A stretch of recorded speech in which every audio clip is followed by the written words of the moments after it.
Olá, seja muito bem-vindo. Está começando mais um Palavra Aberta. Nesta edição do programa, nós vamos falar sobre o Dia Nacional das Doenças Raras, que é celebrado no último dia do mês de fevereiro. E para tratar desse assunto, o nosso convidado é o deputado Dr. Zacarias Calil, do União de Goiás. O parlamentar é médico e já foi indicado ao Prêmio Nobel de Medicina. Uma grande honraria. Muito obrigado por participar do programa mais uma vez, deputado, sempre tratando de questões de saúde. Sim, isso é importante, né? A gente que é da área, poder trazer um pouco da nossa experiência em relação a isso. Certo. Para a gente iniciar, eu queria que o senhor explicasse para a gente o que é uma doença rara e por que é tão importante tratar desse assunto aqui no Congresso. Então, doença rara, assim, é um grupo, né, de estatística que a gente considera, por exemplo, até 65 pessoas e um grupo de 100 mil. Nós também na área médica, nós tratamos as doenças raras como, poxa, esse caso aqui é raro, como é que é? Não, é 1 para 150 mil nascidos vivos. Então, assim, é uma situação extremamente preocupante, né? Por quê? Hoje nós temos no Brasil cerca de 13 milhões de pessoas portadoras de doenças raras. Ou seja, é uma população igual ao estado de São Paulo, né? Certo. Eu percebo que na questão das doenças raras, uma grande dificuldade é o diagnóstico. Seria essa a maior dificuldade de quem passa por uma doença rara, identificar qual é a sua enfermidade? Sem dúvida. Olha, para você ter uma ideia, existe no mundo todo hoje cerca de 8 mil doenças raras. Então é impossível, por exemplo, um médico conhecer todas as doenças raras, né? Quer dizer, então, outra coisa que chama muita atenção, que eu tenho falado muito sobre isso, porque eu sou um cirurgião pediátrico, atuo na área de pediatria, ou seja, vários casos chegam para nós. Logo após o nascimento, a criança apresenta alguma malformação, algum problema ali que você identifica. Mas a maioria você não tem diagnóstico. Aí o paciente vai no médico, vai no pediatra, que às vezes ele não tem aquele conhecimento naquele momento, ele vai passando de especialista em especialista sem um diagnóstico precoce.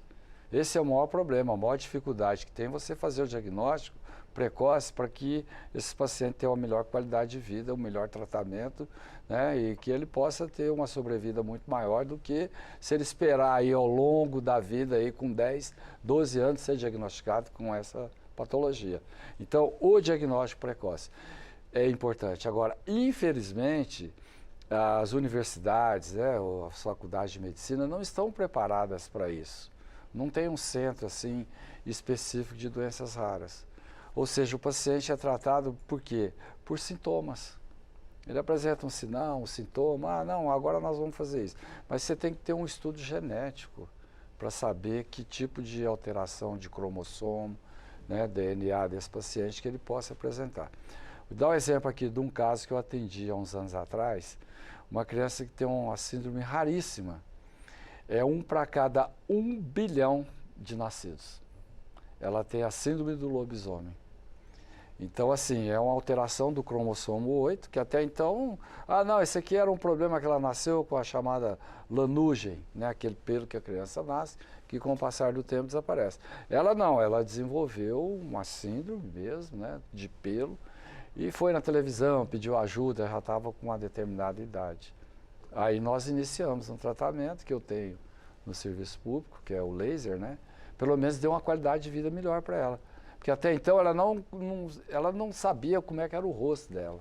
O dia que ela se olhou no espelho, ela começou a chorar, começou a rir, né? Porque era tudo coberto de pelo. Então, assim, sarou? Não, é claro que não tem cura, alteração no cromossomo.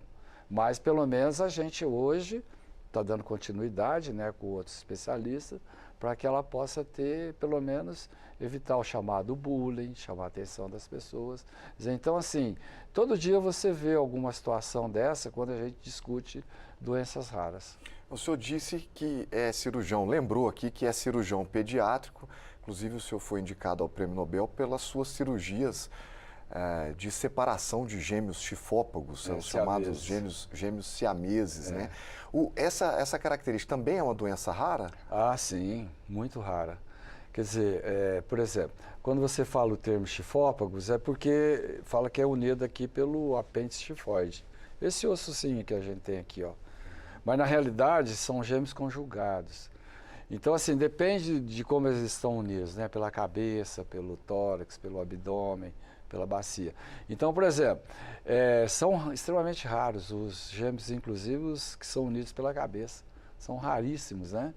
E os outros que a gente atende, que é da minha especialidade. Então, nós temos essa prerrogativa. Hoje nós temos um serviço de referência em Goiás, no qual nós recebemos pacientes do Brasil todo. Pra você ter uma ideia, nós estamos com 3 casos agora para serem separados. Quer dizer, então é uma patologia rara que chama a atenção de toda a classe médica, da sociedade em geral, né? Porque os gêmeos unidos, eles estão entre as mais raras do mundo, as patologias mais raras. E divide uma série de órgãos também, que é incomum, que nós temos que preparar para separar. O senhor apresentou uma discussão aqui na Câmara também para incluir a síndrome do intestino curto no rol das chamadas doenças raras. Por que seria importante incluir essa patologia aí no rol dessas doenças? Você veja bem, nós já até discutimos aqui, né, sobre síndrome do intestino curto, as dificuldades que essas famílias apresentam, principalmente em relação à alimentação. A criança, o paciente, ele tem fome, ele não consegue comer, porque o intestino é curto e ele vai perdendo peso, ele vai perdendo nutrientes, proteína, uma série de calorias, né? Uma série de coisas. Quer dizer, você incluindo essas pessoas nesse rol, ele tem os seus benefícios através do sistema também do SUS, né? De alta complexidade, de acesso a medicamentos importantes e alimentos especiais também, porque é muito caro, né? Ou ele toma alimento pela veia, né, que é a nutrição parenteral, ou através de a nutrição enteral. Isso tem um custo elevado, então é muito importante a gente colocar essas pessoas, que também não é uma patologia comum, são patologias raras, né? Ou seja, às vezes a criança nasce com a síndrome, ou às vezes ele tem um problema intestinal, que nós temos que operar e ressecar esse intestino que não funciona. Quer dizer, são termos técnicos, né? Atresia de jejum, atresia duodenal, atresia do ilho, e por aí vai, né? Uma série de situações que inclusive está até indicado o transplante de intestino nessas crianças, né? Que a única saída seria isso. Quer dizer, a partir do momento que você fala, poxa, vou indicar um transplante para essa criança. Mas isso não é comum, isso é uma coisa rara, não é? Não é todo dia que você faz um procedimento eletivo. Então, é uma situação, sim, que é importante a gente falar sobre isso. Deputado, nosso programa está chegando ao final. A gente mas sabe já? Pois é, quando tem as reuniões aqui sobre doenças raras, são horas e horas de discussões, né? Muitas questões, cada paciente exigindo ali uma demanda muito específica, uma batalha muito grande, né, das pessoas que têm essas doenças raras.